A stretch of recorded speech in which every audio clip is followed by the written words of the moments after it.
মুহূর্তে স্ক্রিনে যে সমস্ত ভিডিওগুলো দেখতে পাচ্ছেন, দেখলে পরে বুঝতে পারবেন যে কি ধরনের ভিডিও আসলে তারা বানাতো।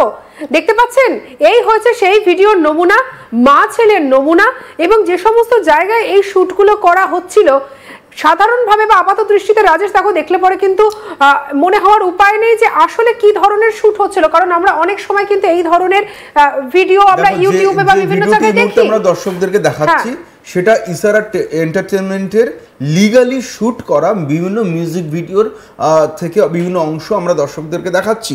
এটা কিন্তু তাদের বৈধ ব্যবসা ছিল ইশারা এন্টারটেইনমেন্ট, এবং এখানে কিন্তু কোনো রকম সমস্যা নেই, কোনো অবৈধ কাজ নেই।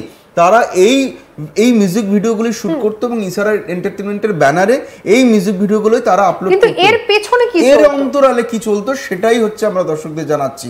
যেটা জানা যাচ্ছে যে এর অন্তরালে মা ছেলে আরিয়ান খান এবং শ্বেতার খানের নেতৃত্বে নাকি চলতো নীল ছবির ব্যবসা, এমনটাই জানা যাচ্ছে।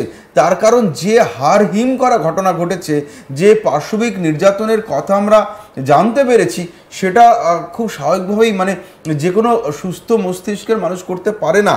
কারণ যেটা জানা যাচ্ছে, পানিহাটির বাসিন্দা একজন মহিলা, মাত্র 24 বছরের একটি মেয়ে, সে কাজের সন্ধানে সে ছিল এবং আরিয়ান খানের সঙ্গে ঘটনার চক্রে তার আলাপ হয় 1 বছর আগে, এবং আরিয়ান খান তাকে কিন্তু আরও বেশি টাকায় ভালো কাজের অফার দেয়, এবং সেই অফার কিন্তু অ্যাকসেপ্ট করে খুব স্বাভাবিকভাবে নিজের উপার্জনের জন্য আরিয়ান খানের কথা মেনে সেই অফার অ্যাকসেপ্ট করে এই মেয়েটি, অর্থাৎ পানিহাটির যে মেয়েটির কথা আমরা বলছি, মাত্র 24 বছরের মেয়ে, যে স্বপ্ন দেখেছিল কলকাতায় এসে আরও অনেক বড় কাজ করবে, অনেক বেশি টাকা উপার্জন করবে, পরিবারের পাশে দাঁড়াবে, তাকে নিয়ে আসা হয় হাওড়ার ডোমজুড়ে।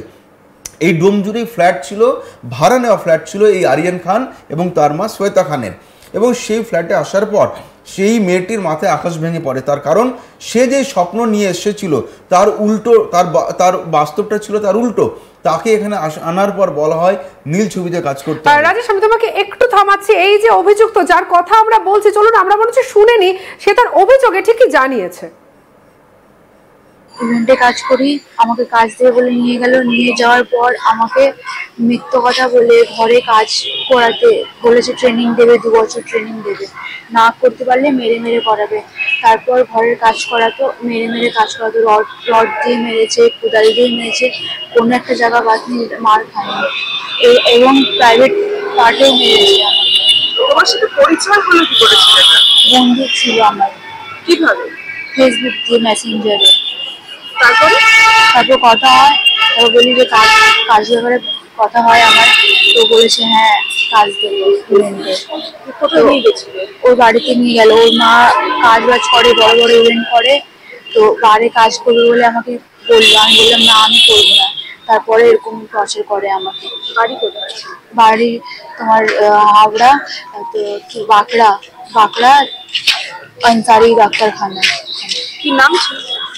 শেখ আরিয়ান খান। ওখান থেকে তুমি পালালে কি করে? আমি আজকে সকালে পালিয়েছি 7টার সময়, ক্যামেরা অফ করে। চাবি বাইরে ছিল, এমনি রোজ চাবি ঘরে থাকে, পালাতে পারতাম না, রোজই ভাবতাম।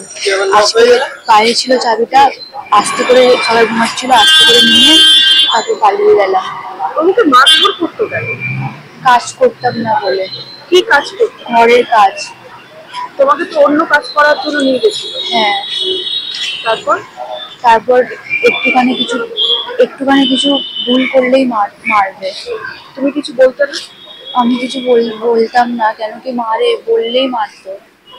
তোমাকে কি বলে নিয়ে গিয়েছিল? যে কাজ দেবে বলে। কি কাজ দেবে? ইভেন্টের। হ্যাঁ, ইভেন্টের।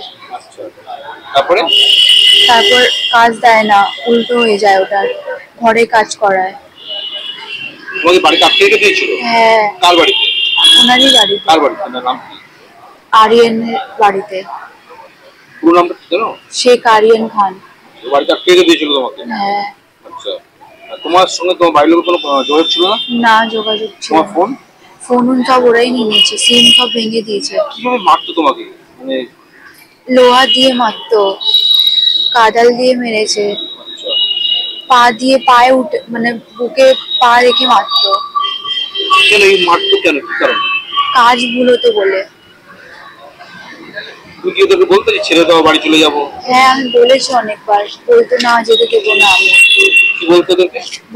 বলতো যে যাওয়ার চেষ্টা করবি, বাজে বাজে কথা বলবো, তারপর পুলিশে কেস করবো, যে 2 লাখ টাকা নিয়ে পালিয়ে গেছিস আমার বাড়ি দিয়ে। তোমাকে যেভাবে মারতো তখন কি মা ছেলে একসাথে থাকতো? হ্যাঁ হ্যাঁ হ্যাঁ আরিয়ান শেখ আরিয়ান, হ্যাঁ। আর ওর মা শ্বেতা খান। নাকি মানে নির্যাতিতার বক্তব্য তো আমরা শুনলাম, কিন্তু এদিকে আরিয়ান খান মানে যার বিরুদ্ধে এত অভিযোগ, সেই গুণধর ছেলে যে মায়ের সঙ্গে মিলে এই নোংরা ব্যবসা চালাচ্ছিল, তার বক্তব্যটা একবার শুনবেন নাকি? দেখুন। हेलो एवरीवन, मेरा नाम है आर्यन। हम लोग एक तो नया यूट्यूब चैनल खोला है जिसका नाम है इशारा एंटरटेनमेंट। चैनल को विजिट करो, हम लोग का बहुत नया वीडियो आ रहा है, वीडियो को जाके देखो, लाइक करो, सब्सक्राइब करो चैनल को, जितना चाहे शेयर करो। Thank you. বলছে যে নতুন ভিডিও আসছে, কি ধরনের ভিডিও আসছে সেটাই এখন একটা বড় প্রশ্ন রাজেশ। এবং এই যে ট্রেনিং দেওয়া হতো, কি করে চলতো এই ট্রেনিং জানতে চাইবো। দেখো, যে ভিডিওর কথা বললো সেই ভিডিওগুলো এই মুহূর্তে আমরা দেখাচ্ছি, অর্থাৎ ইশারা এন্টারটেনমেন্টের ব্যানারে যে বৈধ যে মিউজিক ভিডিওগুলো শ্যুট করা হতো সেইগুলো কিন্তু তাদের ইউটিউবে রয়েছে এবং তার বিশেষ কিছু অংশ এই মুহূর্তে দর্শকদেরকে দেখাচ্ছি।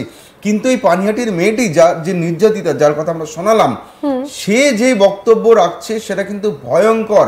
কারণ তার দাবি এই আরিয়ান তাকে ইভেন্ট ম্যানেজমেন্টের কাজ দেবে বলে তাকে নিয়ে গিয়েছিল, এবং যখন সে গত বছরের 31শে ডিসেম্বর পানিহাটি ছেড়ে বাড়তি উপার্জনের আশায় নতুন কোনো কাজ করার জন্য সে এবং একটা জিনিস দেখো রাজেশ, যখন একটা গানের শুট চলছে, আমরা তো এরকম বিভিন্ন সিনেমার গানের আমরা শুট দেখি, কত নামি দামি গায়িকারা তারা শুট করে, তারা কি এমন আচরণ করে?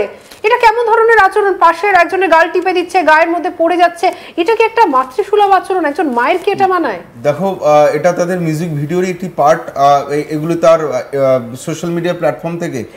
এবং রাজেশ, তোমাকে আমি জানাবো, এটা কোনো কিন্তু মিউজিক ভিডিওর পার্ট নয়, এটা একটা আলাদা একটা ক্লিপিং, আলাদা একটা ভিডিও, যেটা আমরা আনকাট যেমন কিছু মুহূর্ত দেখি, সেরকম কিছু মুহূর্ত যেটা তাদের সোশ্যাল মিডিয়া হ্যান্ডেল থেকে আমরা পেয়েছি। একদম, দেখো তার সোশ্যাল মিডিয়া হ্যান্ডেলে এই ধরনের ভিডিও রয়েছে, এই ধরনের ছবি রয়েছে, সেগুলো দেখেই কিন্তু এখন শ্বেতা খানের বিরুদ্ধে একের পর এক তথ্য সামনে আসছে। তার কারণ তার যারা স্থানীয় বাসিন্দা রয়েছে, তার প্রতিবেশীরা রয়েছেন, তারাই কিন্তু বিভিন্ন অভিযোগ করছেন এই শ্বেতা খান নাকি সেই এলাকায় যথেষ্ট প্রভাবশালী ছিলেন, এমনটা জানা যাচ্ছে।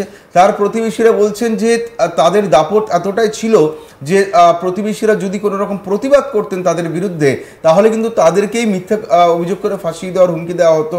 এবং প্রতিবেশীরা যদি কোনো বিষয় নিয়ে সরব হতেন, যদি পুলিশ অভিযোগ করতেন, এই শ্বেতা খানরা নাকি পুলিশের কাছে পাল্টা তাদের নামে মিথ্যা অভিযোগ করে ফাঁসিয়ে দিতেন, এতটাই প্রভাবশালী ছিলেন।